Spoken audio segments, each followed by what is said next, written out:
Hello everyone, c'est moi pour notre vidéo du Mystère D. J'espère que vous allez bien et que vous passez un excellent début de semaine. Alors vous allez voir, aujourd'hui pour notre vidéo en 3 actus insolites de la semaine, on a des pépites. Parce qu'il y a des semaines où tout semble s'enchaîner comme une mécanique invisible.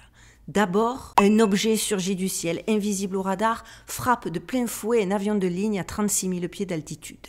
Quelques heures plus tard, Internet oublie tout. Les serveurs se figent, les clouds tombent, les banques se déconnectent du mode réel. Et enfin, pendant que tout le monde tente de se reconnecter, une autre structure silencieuse s'installe. Des caméras intelligentes, des sonnettes connectées et des identités numériques qui s'installent peu à peu dans nos poches, et ce, à travers le monde. Cette semaine, vous l'avez compris, 3 actus, 3 secousses. Un impact dans le ciel, une amnésie du web et une mue silencieuse de la surveillance. Alors, vous connaissez le mode opératoire, installez-vous confortablement, thé, café, matcha, popcorn, on y va, on y go, et c'est maintenant les amis.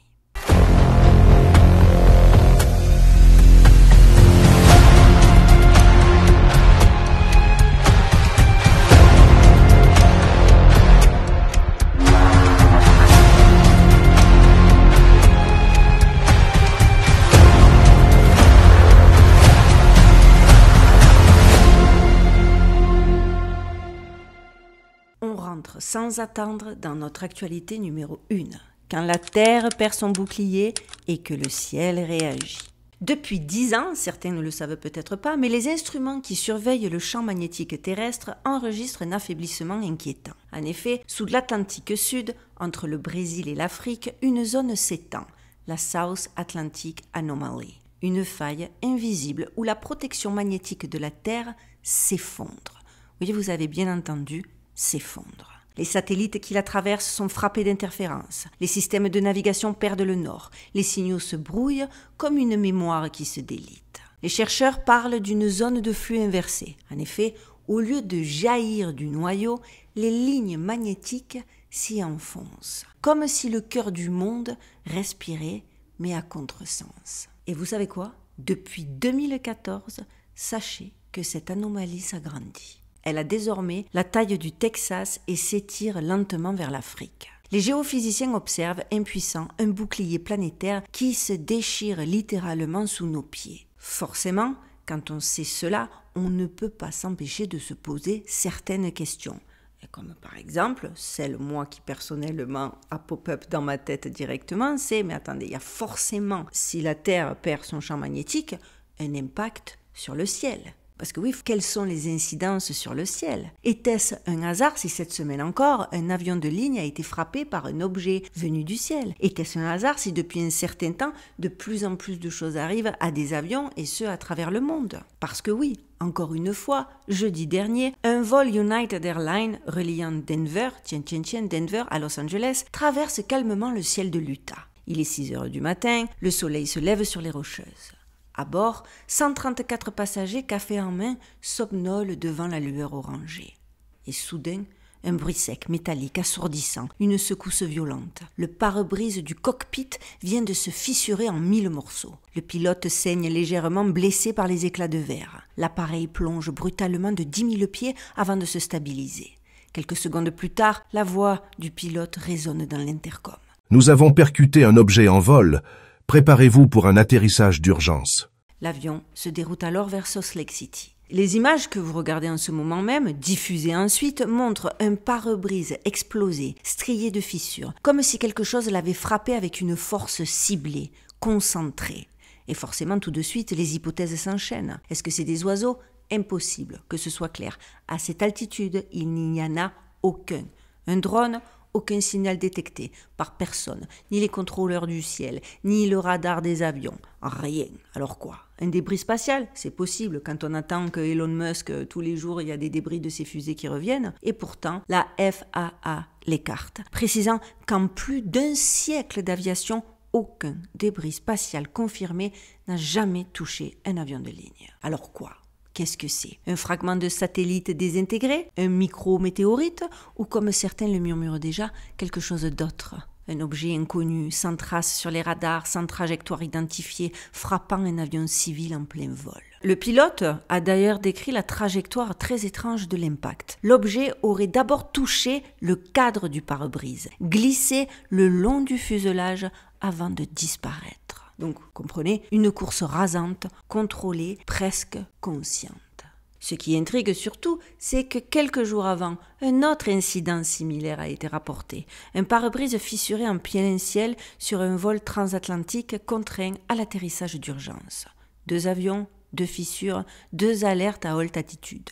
Le tout en moins d'une semaine, et je vous fais pas un résumé de tous les problèmes d'aviation qu'on a eu récemment aux États-Unis. Je crois qu'il y avait un problème d'avion par jour. Je vous mens pas. Les organismes officiels parlent de coïncidence, forcément, mais les chercheurs savent que le hasard n'aime pas se répéter dans le même ciel. Et pendant que les ingénieurs étudient les morceaux de verre et les métaux incrustés dans le cockpit, un mot revient dans les discussions entre pilotes. Space debris, of course, ça va de soi, certes, mais aussi reverse flux, flux inversé, un terme qui est donc, vous l'avez compris, emprunté au champ magnétique terrestre, là où les lignes d'énergie se croisent et s'inversent. Certains y voient une coïncidence cosmique, d'autres un test d'armes électromagnétiques et d'autres encore une simple anomalie de trajectoire. Mais voilà, vous vous en doutez, si je connecte ces 2 infos, c'est que le détail qui cette fois fait vraiment la différence, c'est que ce vol passait au moment exact de l'impact au-dessus de la fameuse bordure occidentale de la South Atlantic Anomaly, la même zone où, selon la NASA, les radiations cosmiques pénètrent le plus facilement l'atmosphère. Alors ce n'est peut-être effectivement qu'un alignement fortuit, ou peut-être que le ciel commence à répondre au désordre du sol. Depuis quelques mois, les pilotes signalent une multiplication d'anomalies, instruments brouillés, trajectoires instables, lumière erratique dans les couloirs aériens, comme si la planète perdait elle aussi sa propre navigation. Du coup, je pense qu'on peut légitimement se demander sans en rougir, et si la Terre, en perdant son champ magnétique, perdait aussi sa conscience. Un cœur qui bat à l'envers, un champ qui se retourne, un miroir énergétique qui perturbe tout ce qui vole, tout ce qui vit. Les anciens auraient parlé d'un trou dans le cœur du monde. Les modernes parlent d'une perturbation géomagnétique. Mais au-delà des mots, quoi qu'il en soit, une sensation demeure. Quelque chose d'immense, d'invisible, est en train de se désaccorder. Et ce désaccord, nous le ressentons tous, sans savoir pourquoi. Et d'ailleurs, petite parenthèse, j'ai une question pour vous. Moi, autour de moi, en ce moment, c'est que des dramas. Tout le monde vit des dramas. J'ai tous les couples qui se séparent, j'ai des crises existentielles de droite et de gauche, tout le monde se sent dépressif, tout le monde se sent mal. J'ai l'impression vraiment qu'il y a une énergie, je vais pas dire négative parce que la tristesse est ce qu'elle est, mais en tout cas, voilà, il y a quelque chose qui se délite. Je voudrais savoir si ça en est de même pour vous, c'est spécifique peut-être que j'évolue dans un groupe de dépressifs sans m'en rendre compte et qu'il faut que je m'en aille de toute urgence. Ou est-ce que c'est un phénomène un petit peu mondial et un petit peu que vous constatez vous aussi de votre côté? Parce que je me demande si tout ceci n'est pas intrinsèquement connecté. Parce que quand je vois ce genre d'actualité, quand je lis que le cœur de la Terre est en train de s'effondrer, il y a un changement dans l'air, bon ça on le sait, ça fait un moment qu'on en parle, mais je trouve que maintenant il est littéralement palpable. Alors attention, pas de panique, vous le savez, on en parle parce que justement, c'est le meilleur moyen de renverser la tendance. On soit bien OK là-dessus, sur la dynamique de compréhension des informations. On ne veut pas s'inquiéter, on ne veut pas s'angoisser, on veut comprendre pour mieux agir. Parce qu'il faut avouer que cette première info est quand même assez déstabilisante. Et surtout que pendant que le ciel se désaccorde, que les instruments vacillent et que la Terre semble perdre son or, une autre forme d'oubli s'installe. Mais cette fois-ci plus bas, non plus dans le ciel, mais dans les serveurs. Parce que quelques jours à peine plus tard cet accident d'avion, le monde numérique, lui aussi, perd la mémoire. Je ne pouvais pas ne pas traiter de cette info, c'est notre actualité numéro 2, l'amnésie du web. Parce que oui, quelques jours plus tard, c'est un tout autre choc, mais c'est un autre type de choc qu'on a vécu. Celui-là, invisible, mais celui-là, planétaire, indiscutablement. Le 15 octobre, YouTube s'effondre. Je vous dis la vérité, j'ai eu la peur de ma vie. Quand je me suis levée et que j'avais que des messages d'erreur, je me suis dit, ça y est. Elle est là, c'est bel et bien la fin du monde. Plus d'1 million de signalements simultanés, vidéos figées, pages blanches, serveurs inaccessibles. Le lendemain, c'est PayPal, puis Venmo, puis Verizon, puis même certains services bancaires. Des milliers de sites, compagnies aériennes, hôpitaux, commerces se figent en même temps pendant plusieurs heures. Internet oublie son propre nom. Je crois que c'est la plus grosse panne qu'on ait eue jusqu'à présent. Les ingénieurs parlent d'une erreur DNS, un problème dans le répertoire téléphonique du web, un bug en gros dans la mémoire du cloud. Mais derrière cette explication très technique, un détail frappe cependant les spécialistes. Toutes ces plateformes, si différentes, parce qu'au cas où vous ne l'aurez pas reconnu, parce que je vous ai cité les noms sans peut-être prendre le temps de vous expliquer, c'est-à-dire que ce soit les compagnies de téléphone mobile, que ce soit des services comme PayPal, des services comme Amazon, des services comme YouTube, qui ne sont absolument pas connectés, tout était erreur. Donc, pourquoi et comment est-ce que c'est possible? Je le répète, comment toutes ces plateformes si différentes peuvent-elles tomber en panne en même temps? Eh bien, c'est là que pour certains, moi par exemple, on a découvert qu'en fait, toutes ces plateformes reposaient sur un même pilier commun. Un service qui héberge une grande partie de l'infrastructure mondiale du net. Et vous savez qui c'est? C'est Amazon Web Services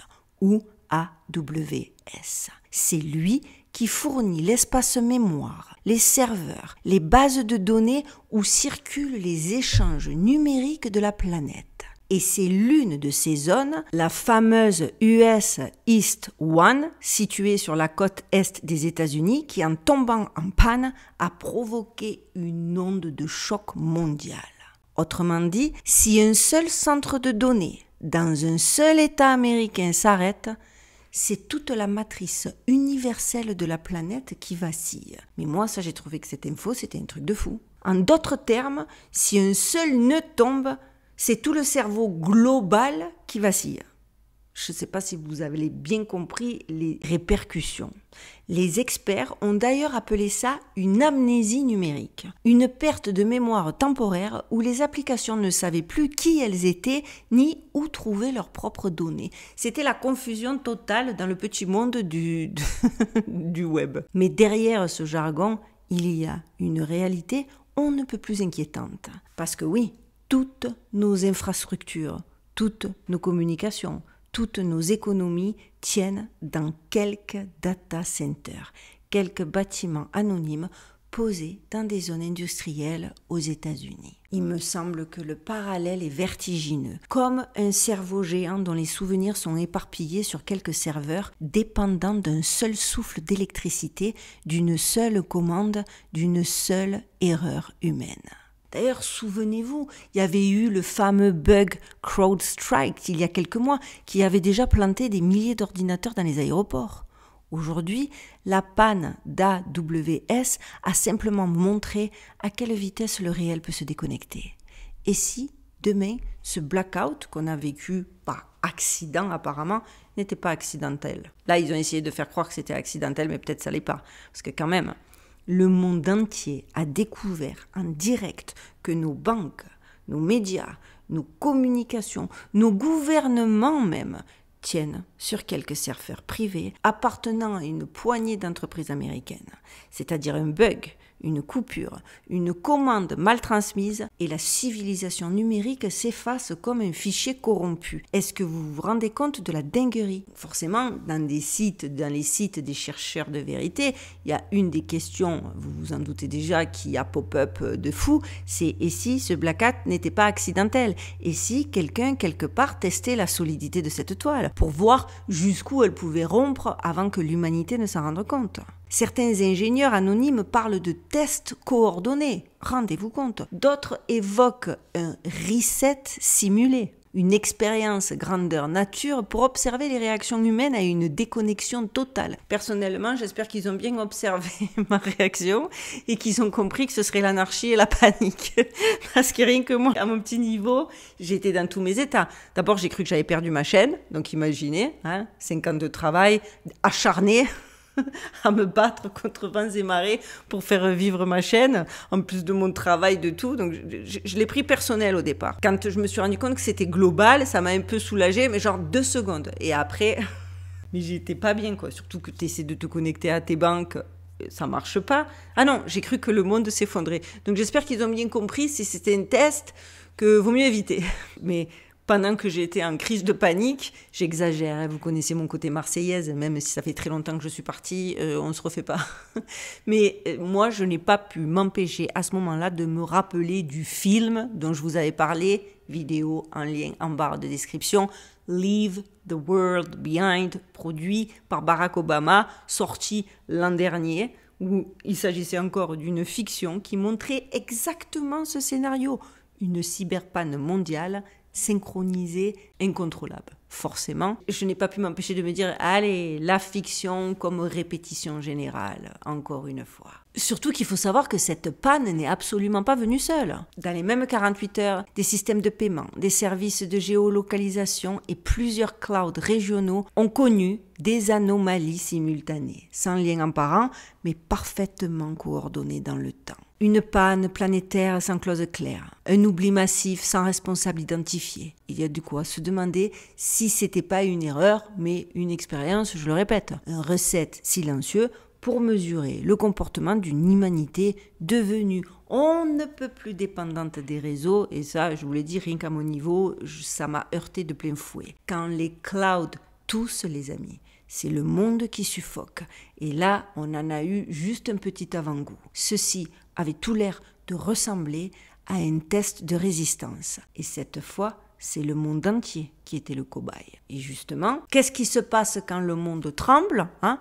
Eh bien, il se replie sous le contrôle. Et c'est pas la première fois qu'on a vu ça. Et j'ai envie de dire, what a coincidence, parce que vous allez voir, on plonge directement dans notre actualité numéro 3. Le panoptique 2.0, quand la sécurité devient miroir.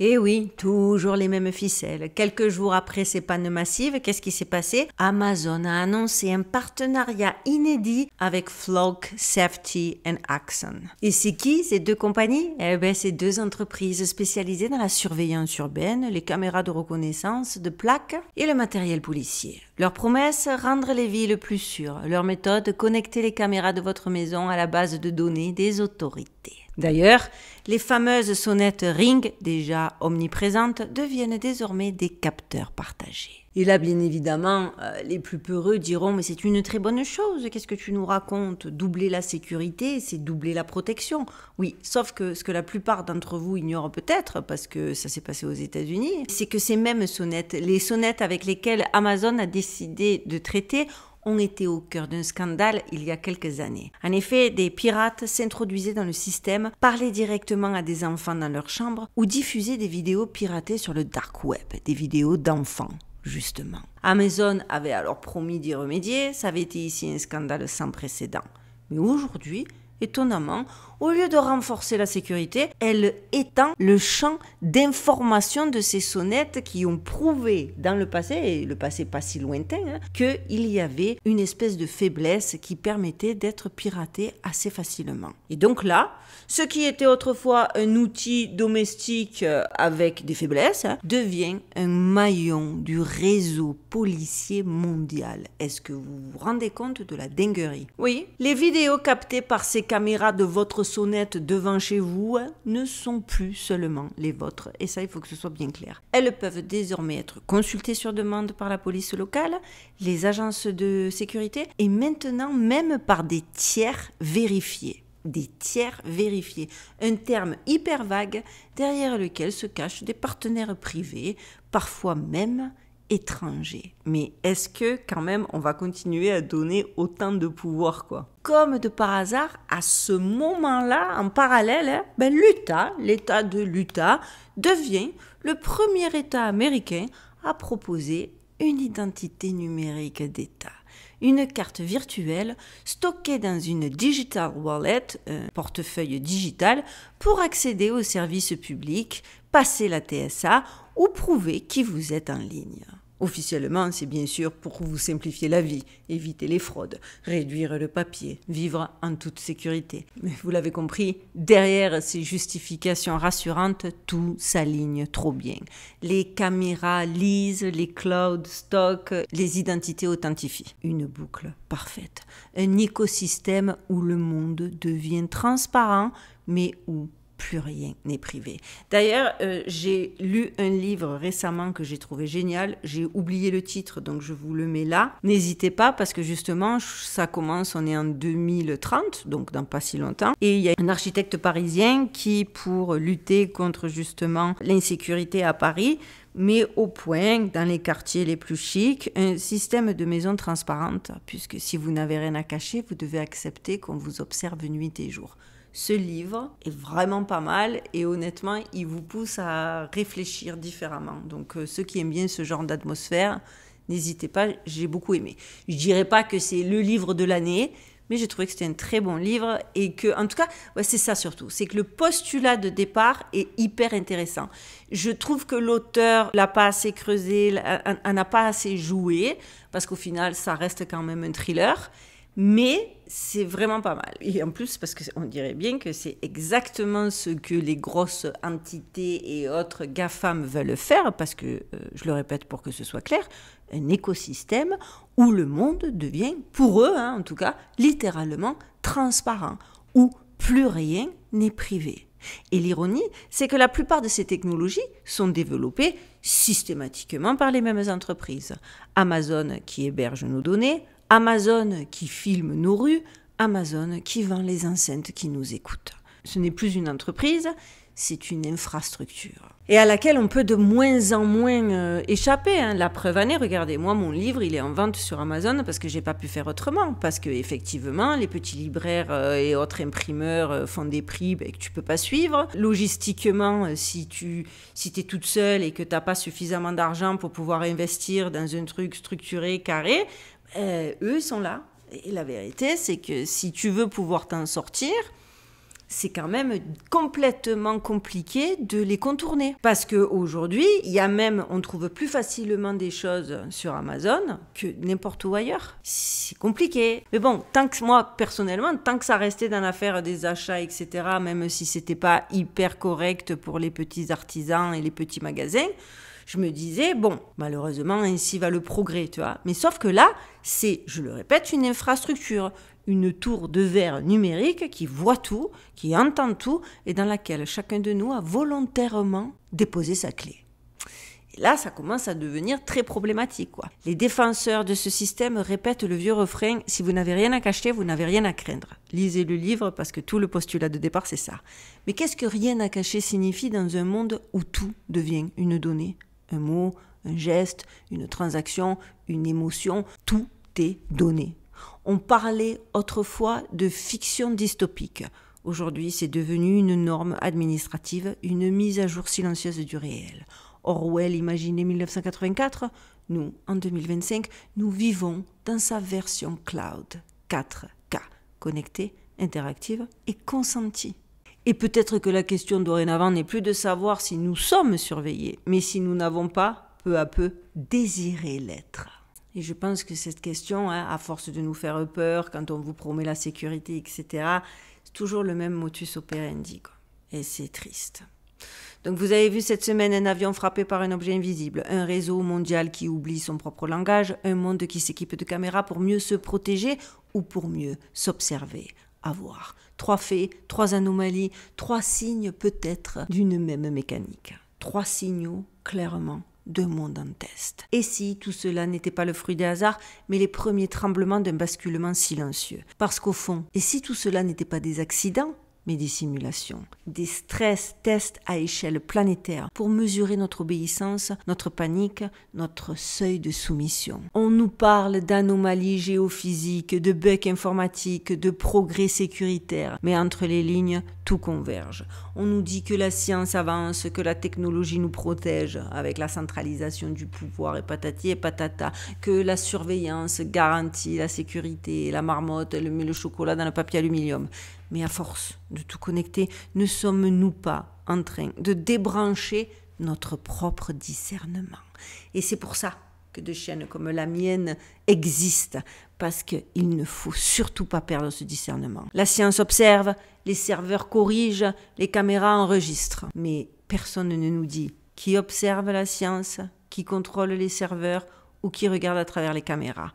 Alors peut-être qu'on n'assiste pas à un dérèglement comme je viens de vous le dire, mais un protocole, une expérience grandeur nature sur la mémoire, la peur et la docilité humaine. Et si cette semaine, les amis, ce n'était absolument pas le monde qui buguait, mais la matrice qui, elle, se synchronisait, ou la matrice qui s'update parce qu'il y a de nouvelles modifications apportées au système. La question est lancée, j'attends de vous lire en commentaire. Quoi qu'il en soit, j'ai trouvé ces sujets peut-être bateaux, peut-être de prime abord un petit peu légers, mais qui soulèvent tellement de lièvres, qui soulèvent tellement d'anguilles, que je me suis dit, il faut que je lise les commentaires et les réactions de ma communauté parce que j'ai besoin de savoir ce qu'ils en pensent. Et me voilà aujourd'hui avec mes 3 sujets qui, j'espère, vous auront passionné. Voilà les amis, cette vidéo est finie pour nous aujourd'hui. Forcément, avec des pannes d'internet, encore une fois, je vous la refais, j'ai pas pu creuser autant que ce que j'aurais voulu parce que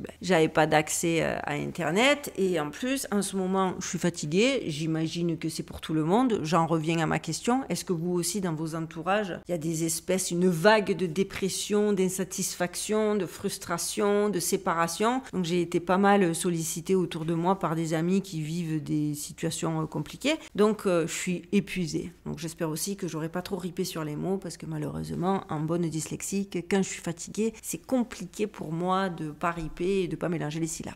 Bref, quoi qu'il en soit, les amis, c'est tout pour aujourd'hui. Vous savez que pour m'aider, le mieux, c'est de liker, de commenter, de partager. Vous m'avez confirmé dimanche, merci à vous, qu'on pouvait à nouveau booster mes vidéos et que de toute façon, booster, ça ne s'était jamais arrêté, mais qu'il y a un nombre de crédits par youtubeur. Je comprends pas tout parce que moi, j'ai pas l'option ici. Mais merci. Donc, booster un maximum parce que vous savez que c'est comme ça que je peux passer entre les mailles de l'algorithme. Les petits nouveaux, abonnez-vous parce que plus on est nombreux, plus on est fort, que ça vous coûte rien, que c'est pareil, ça prend 1 seconde, ça va rien changer à votre algorithme YouTube.